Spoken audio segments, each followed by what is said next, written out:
My name is Carly. I'm 27.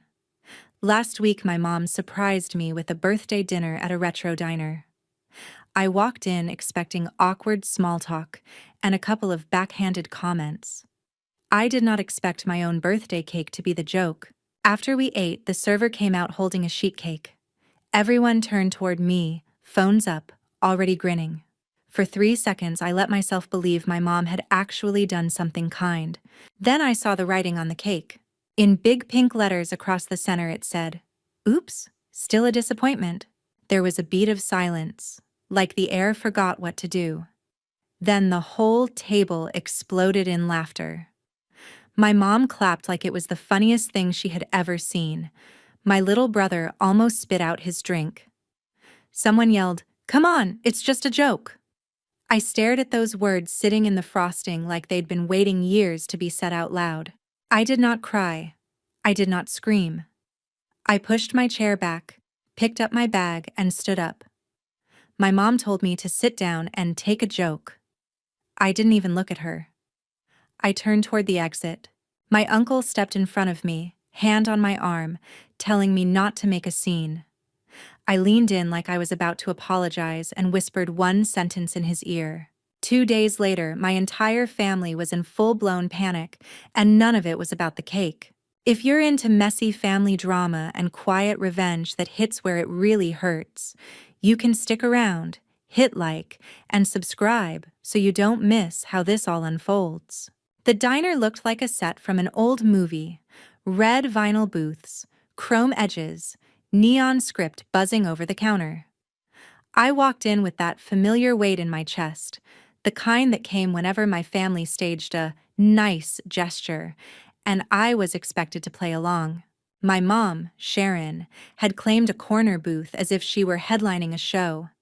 She sat with perfect posture, fingers around a sweating glass, eyes tracking me the way someone checks a receipt for mistakes. My dad, Gregory, sat beside her with his shoulders drawn in, wearing the resigned look of a man who planned to let the evening pass without stepping in. Across from them, my younger brother Dylan lounged with his phone in hand, recording short clips, his attention fixed on the screen more than on me. Sliding into the booth felt less like sitting down to dinner and more like stepping back into a role I thought I had outgrown. Sharon took in everything at once.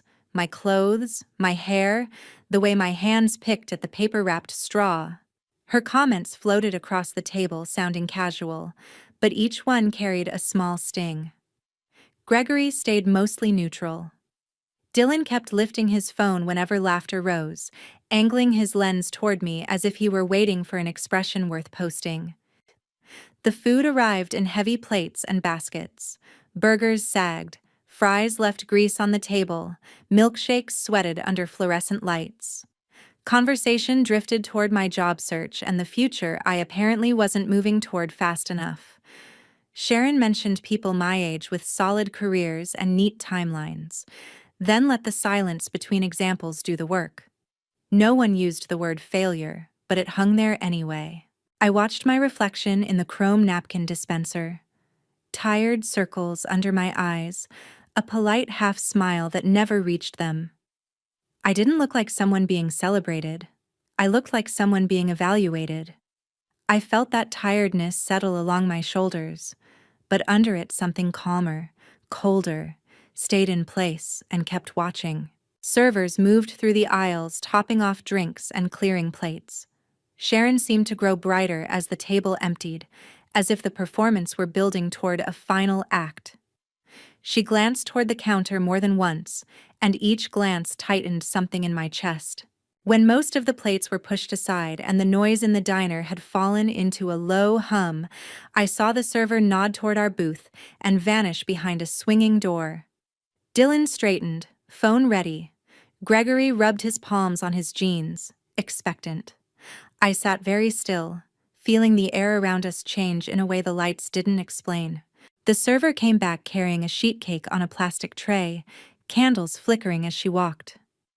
Conversations at nearby tables dipped as people turned to look.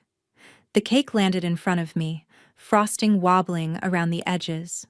For a moment, I let myself hope the message would be harmless, something bland and forgettable. Then I read what they had chosen to have written above my name. The reaction was instant and loud, a burst of laughter that wiped out whatever the jukebox was playing. Sharon pressed her hand to her chest in delight. Dylan lifted his phone higher to catch every second. Gregory watched me with the cautious interest of someone waiting to see if a glass will shatter. Sitting there under cheap neon with that message staring back at me from the icing, I understood I wasn't misreading them or overreacting. This wasn't a slip or a joke that went too far. It was how they wanted to define me, paid for and presented on a plastic tray. A few months before that birthday, I spent a Saturday back at my parents' house doing what they called a quick favor. My dad's back was acting up, and he needed help clearing out the small room he used as an office. In his mind, I had free time and working arms, which made me the obvious choice. I followed him down the hallway past my old bedroom and into a space that looked like it had been holding its breath for years. The office was more storage closet than workspace. Cardboard boxes were stacked against the walls, and loose papers sagged on top of a filing cabinet. My dad pointed to a cluster of boxes he wanted moved to the garage, then lowered himself into a chair with the stiff movements of someone pretending they were fine. I started dragging boxes toward the door. Most of what I saw when I opened them was exactly what I expected. Old tax returns, brittle warranty booklets, envelopes from banks with logos I barely recognized filled the folders. It felt like sifting through the paper version of background noise. All the boring proof that a family had kept existing year after year. I kept working until I reached a heavier box pressed into the corner. Inside, the folders were lined up in neat rows, each one labeled in my dad's careful handwriting. Near the back, one folder stood out. The cover was cream instead of manila, the corners rounded from being handled. My name was written across the front in blue ink, and under it, in smaller letters, was the word education. For a moment I just held it and listened to my heartbeat pick up. Then curiosity won. The first pages were forms from an investment company. My grandfather, Donald, was listed as the person who opened the account, his slow, shaky signature at the bottom of the document exactly the way I remembered it from birthday cards. The description was simple: money set aside for my college expenses. The early account statements showed regular deposits going in on a schedule, small amounts at first, then larger ones as the pages flipped forward. The balance climbed line by line, a quiet record of someone building a safety net under the version of me they hoped would exist someday. For a second, I could almost see that imaginary future, the one where I walked onto campus without a knot of panic about how to pay for it. Halfway through the stack, the rhythm broke. Deposits stopped. Withdrawal slips appeared in their place. Large amounts left the account in uneven chunks, sometimes only weeks apart. The names on the lines changed too. My mom's on some pages, my Uncle Keith's on others, next to vague notes about family needs and temporary help that could mean anything or nothing. By the final statement, the balance was almost gone and the account was closed. The date landed just before the year I sat at our kitchen table filling out financial aid forms and being told there was nothing saved, that we were all doing the best we could, and I would have to piece the rest together myself. Sitting on the carpet with that folder open across my legs, I felt old conversations tilt out of alignment. There had been money once. It simply never reached me. My hands felt unsteady, but my thoughts were clear.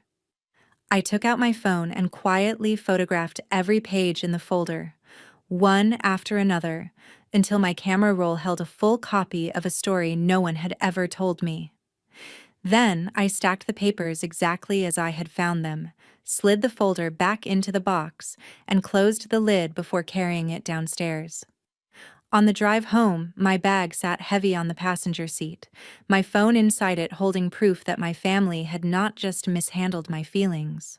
Long before a cake spelled it out, they had already spent my future. The days after my birthday settled into a deliberate quiet. I shut my phone off when I got home and let the apartment stay still. I went to my temporary job, came back to my small place, cooked simple food, and moved through each evening without the vibration of other people's reactions in my hand. It felt less like hiding and more like finally stepping outside a room where I had been on trial for years. In that silence, my thoughts slowed enough to line up. I remembered my mother brushing off my plans as unrealistic, my father staring at the table when someone took a joke too far, my brother repeating stories about how I was always behind. None of that was new. What changed was the sentence on the cake tying those moments together. Once I had seen it written out, it stopped being possible to pretend they meant anything kinder. On the second evening, I turned my phone back on. The screen filled with missed calls, voicemails, and message previews. My mother's name appeared again and again, followed by my father, my Uncle Keith, and Dylan. Long threads of texts and a few emails waited. Skimming through them was enough.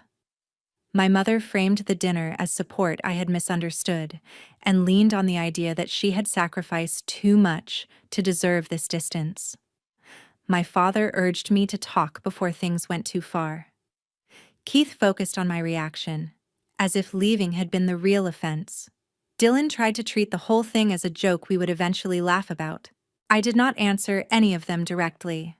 I wrote one short message in the family thread stating that I knew about the college fund my grandfather had opened for me, that I had copies of the account paperwork and statements, and that I would not be handling it through text.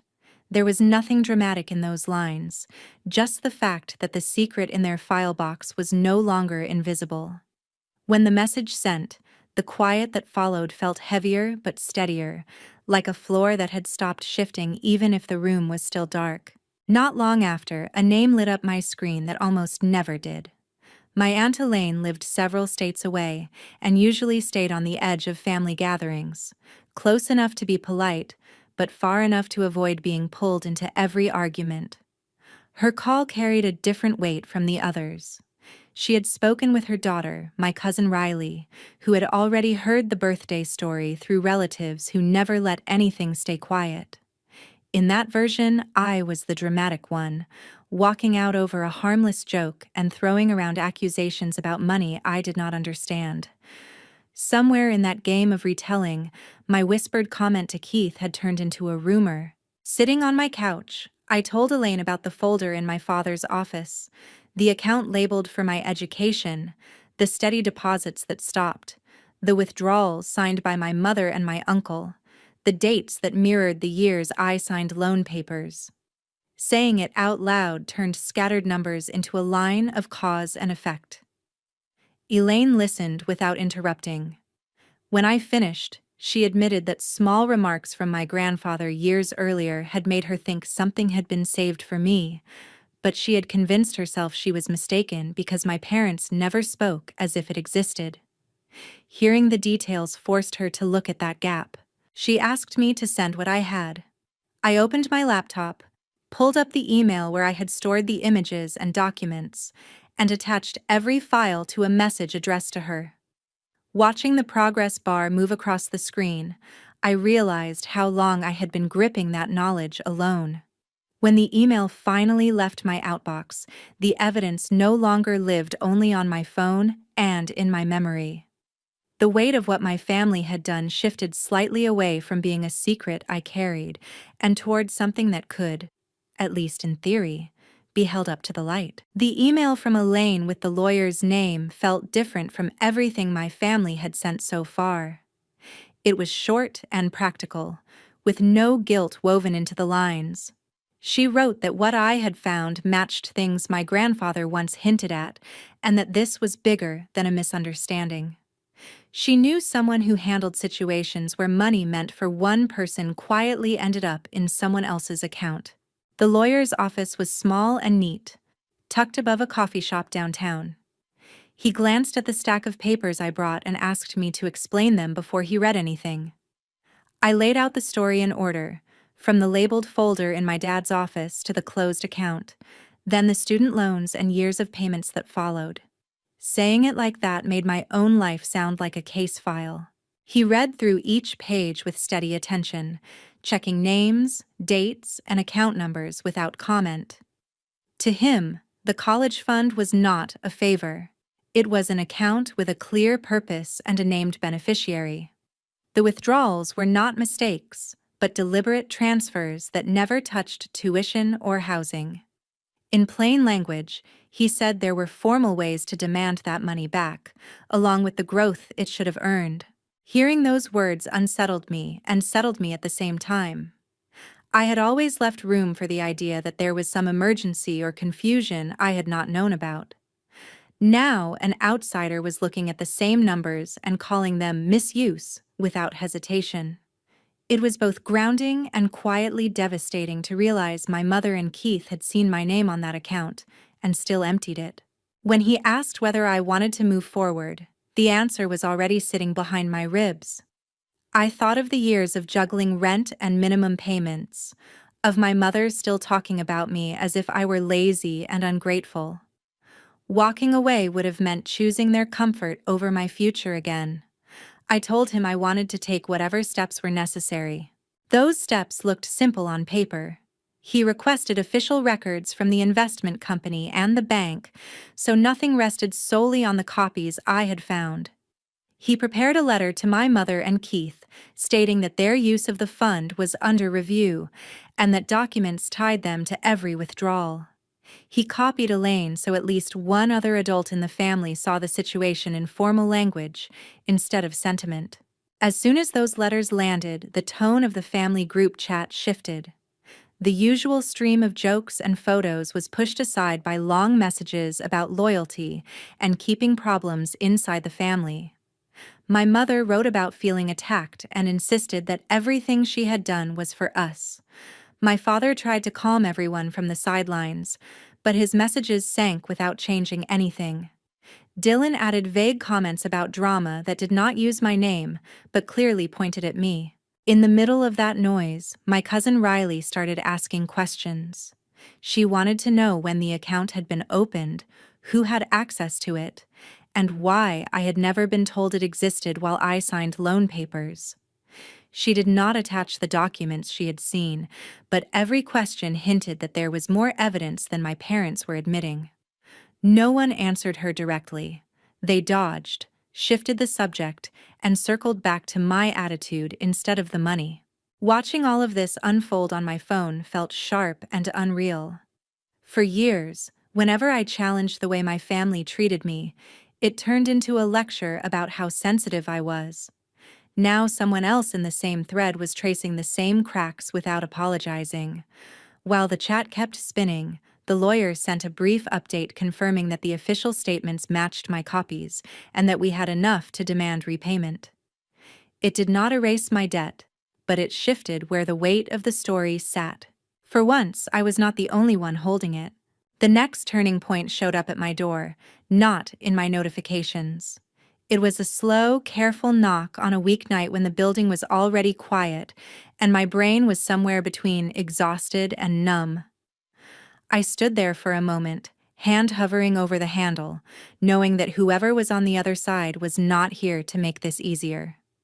Avoiding them had never changed what they did. It had only delayed when I had to face it. My mother was in the hallway, coat half-buttoned, hair pulled back too tight, like she had rushed out before she could talk herself into staying home. The overhead light in the corridor made her look sharper, less soft-focused than she liked to appear. For years, seeing her at my doorstep would have felt like rescue. That night, it felt like the past trying to push its way back in. I opened the door, but I did not step aside. She walked into my apartment as if it were a room she had the right to inspect. Her eyes skimmed over the second-hand couch, the wobbly table, the stack of bills on the counter. Nothing about the space matched the picture she had always held up as a successful adult life.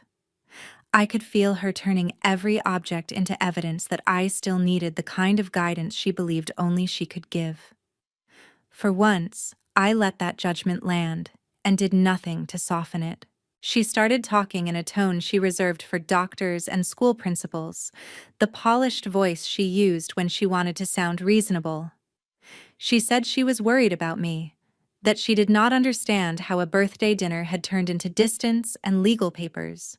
She framed everything as a misunderstanding made bigger by my hurt feelings. The cake and the words on it vanished from her version, replaced by vague references to jokes that had gotten out of hand. In the story she told, I had taken things too seriously and dragged strangers into family business. When she finally mentioned the money, it was almost an afterthought. The fund became something that had been sitting there during hard years, another resource to pull from when she and my Uncle Keith were trying to keep everyone afloat. The withdrawals turned into difficult choices, the kind any parent would make.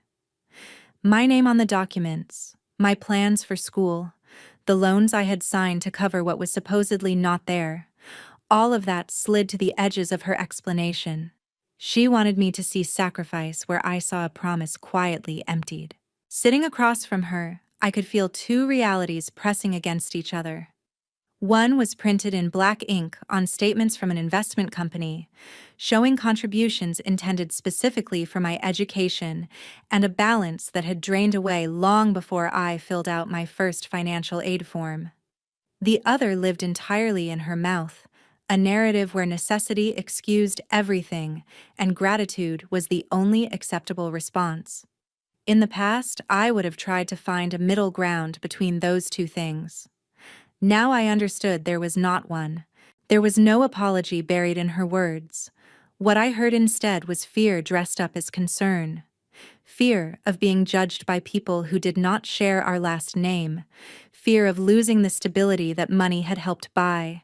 Fear that the version of herself she presented to the world might crack. She never said she was scared of court, but every sentence bent in that direction. She wanted me to pull back before a judge saw what I had found. She wanted this to stay in the dark corners where family secrets usually live. When I told her I was not withdrawing anything and that I intended to follow through with the process already in motion, the room felt strangely still. I did not raise my voice or list every time she had cut me down to keep herself standing taller. I just refused to step back into the position that made her choices easier to bear. The hurt in her expression came less from what she had done, and more from the realization that guilt was not working on me anymore. She left with stiff movements as if the hallway might judge her on the way out. After the door closed, the space felt emptier, but also more like it belonged to me. For a while I moved around the apartment in small circles, waiting for the next ripple. It arrived as a call from my father. His voice carried that familiar tiredness, the sound of someone who had spent a lifetime staying neutral by looking away. He did not argue about the existence of the fund or the withdrawals. He worried about lawyers, about court, about what this would do to my mother and to Keith. Under all of it was a single hope, that I might decide it was not worth the trouble. Listening to him, I realized no one was confused about the facts anymore. They were only upset that those facts might finally come with consequences. Agreeing to handle it quietly, on their terms, would have meant accepting that my future could be treated like a family resource and then quietly forgotten.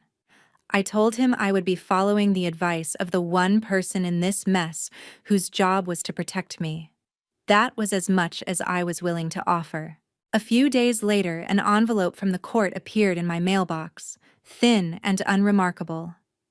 Inside was a single page with a case number and a date, a time and a room in a building I had never been inside. It did not mention love, obligation, or hurt feelings. It did not care who had sacrificed what or who thought they deserved forgiveness. It simply laid out when the people who had treated my future like spare cash would have to answer for it. Holding that paper, I felt fear slide in beside a quiet, stubborn sense of rightness. For once, what they had done would not be measured by my tolerance. It would be measured against something they could not rewrite. The day of the hearing arrived with gray skies and a kind of tired light that made the courthouse steps look heavier than they were. I stood outside for a moment with the case number fresh in my mind, reminding myself that I was not walking in there as a child asking for permission. I was a person bringing proof, That thought did not erase the tremor under my skin, but it kept my feet moving. Inside the courtroom, everything felt pared down to essentials: wooden benches, a raised bench for the judge, a couple of tables for the people who were there to argue over what had already happened. My lawyer sat beside me, composed and efficient, sorting through neatly clipped documents. Across the room, my mother and Keith took their places with their own counsel. My father sat at the end of their row, shoulders slightly hunched, as if trying to shrink out of the frame. Elaine found a seat behind me, quiet support in a space that did not acknowledge emotional roles. The judge did not care about the cake, the diner, or any of the words that had been thrown around in messages after. The only language that held weight there was the one printed on account forms and bank statements. One by one, my lawyer laid out the story in that dialect. He showed the paperwork my grandfather had signed establishing the fund, the designation that named me as the person the money was meant to help, the years of steady contributions, and then the sharp turn where deposits ended and withdrawals began. Each page showed the same pattern. The signatures at the bottom belonged to my mother and my uncle. The funds moved into their accounts with vague labels that never touched tuition offices or housing bills in my name. The official records from the investment company matched the copies I had taken from my father's office. There was no missing document, no hidden clause that said they could convert that money into a general family pool when it pleased them. On paper, it was straightforward. Money set aside for one purpose had been diverted elsewhere. Their side leaned hard on context. There were mentions of difficult years, unexpected expenses, pressure to keep a roof over all of our heads. They tried to paint the account as a tool they had to use, not something they had chosen to raid. The story suggested that any parent in their position would have done the same, and that love should outweigh the technicalities printed on institutional letterhead. None of that changed the numbers. The judge listened without much visible reaction, then returned again to the documents and the language written there. What mattered in that room was not how my mother felt about her sacrifices or how Keith framed his struggles. It was the clear record that funds intended for my education had been spent without my knowledge and without any attempt to replace them. The judge's decision was presented calmly, almost clinically. The account balance at the time of closure was calculated, growth that should have accrued over the years was added, and a total figure was set. They were ordered to repay that amount, on a schedule, with the understanding that if they failed, the court could place claims against their assets to collect it. Hearing it laid out like that should have felt triumphant. Instead, it landed with a heavy, quiet finality. This was not a windfall. It was a delayed attempt to restore something that should have been there from the beginning. The court did not address the years of loan payments, the interest I had already paid, or the emotional cost of realizing that the people who called themselves my safety net had cut it and walked away. Those parts were mine to carry and to work through elsewhere. In the weeks after the ruling, the fallout rippled through the family in waves. My mother's house, once a place she used as a stage to showcase control, became a location whispered about in terms of appraisals and refinancing. Keith's name began to surface in conversations about damaged credit and forced sales, instead of easy confidence and borrowed money. Relatives who had previously laughed along with their jokes started keeping a little more distance, not because they suddenly saw me differently, but because they were uncomfortable with how close those consequences had landed. My mother tried one more time to reach me, not in the hallway of my building this time, but through a letter that arrived in a thick envelope. The handwriting on the front was familiar, looping and careful. Inside, she constructed a version of events where history, necessity, and motherhood blurred into one long justification. The apology, if it was there at all, was woven so tightly into self-defense that it disappeared. I read the first few lines, felt the old pull toward making her comfortable, and then folded the pages back into themselves. The letter went into the trash, not out of anger in that moment, but because I finally accepted that I did not have to keep every story she tried to hand me. I did not call her. I did not visit. I did not show up to help sort through whatever she might have to sell to meet the repayment orders. Cutting contact was not a gesture meant to punish her. It was a boundary that should have existed long before a judge ever spoke her name. My connection to Keith disappeared just as completely. There were no dramatic confrontations, no final speeches in parking lots or hospital halls. Just a slow, deliberate decision not to step back into rooms where being related was used as an excuse to ignore harm. Life after that did not suddenly become easy. My loans did not evaporate. I still had to work, to hunt for better pay, to figure out what I wanted my future to look like now that it was not tethered to their approval. I started therapy and walked through years of patterns, not because a court told me to, but because I wanted to stop living like I was always one wrong move away from being labeled the disappointment again. Bit by bit, the idea that I was only valuable when I absorbed everyone else's choices started to loosen. If there is anything useful in this story for anyone watching, it is not that the legal system fixed everything or that standing up for yourself always ends with a clean victory. The truth is more complicated. Documents and judges can address money and orders, but they cannot make someone into the parent you needed them to be. What they can do is draw a line that says, your future is not a community fund for other people's emergencies, no matter whose last name you share. The real shift happened when I stopped waiting for my family to recognize my worth and started acting like it existed whether they saw it or not. That meant accepting that love without respect is not enough, that jokes, revealing what someone truly thinks, are not harmless, and that sometimes the only way to keep from being used up is to step away completely. I used to think protecting my family meant keeping quiet and forgiving quickly. Now I understand that the only person I was really protecting by staying silent was the one who wrote "still a disappointment" on a cake and expected me to swallow it with a smile.